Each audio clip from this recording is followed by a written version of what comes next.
খুলনার ডুমুরিয়া উপজেলার কাঠালতলা এলাকায় অবস্থিত আল হাবিব সাল্লাল্লাহু আলাইহি ওয়াসাল্লাম নুরানি ক্যাডেট স্কিম মাদ্রাসা বন্ধের ষড়যন্ত্রের অভিযোগ উঠেছে। স্থানীয়দের দাবি, একটি কুচক্র মহল পরিকল্পিতভাবে মাদ্রাসার সুনাম নষ্ট করতে অপপ্রচার চালাচ্ছেন। অভিযোগ রয়েছে, জমিদাতা ও সভাপতিকে উপেক্ষা করে প্রতিষ্ঠানটিকে অস্থিতিশীল করার চেষ্টা চলছে।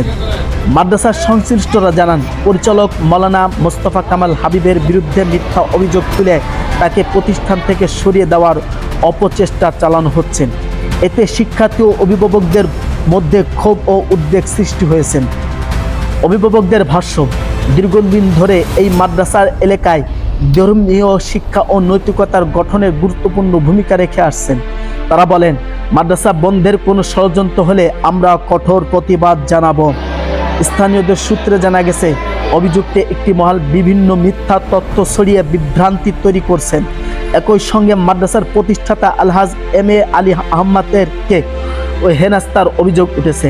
এ বিষয়ে মাদ্রাসার পরিচালক মাওলানা মোস্তফা কামাল হাবিব জানান, এর আগেও 2025 সালে তার বিরুদ্ধে একই ধরনের অভিযোগ আনা হয়েছিল।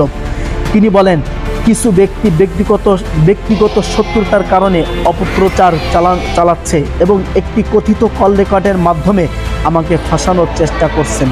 তিনি আরও বলেন, কারোর ব্যক্তিগত অভিযোগ থাকলে সরাসরি আমার সঙ্গে কথা বলুন, কিন্তু একটি সুনামধন্য শিক্ষা প্রতিষ্ঠানকে নিয়ে অপপ্রচার বন্ধ করুন।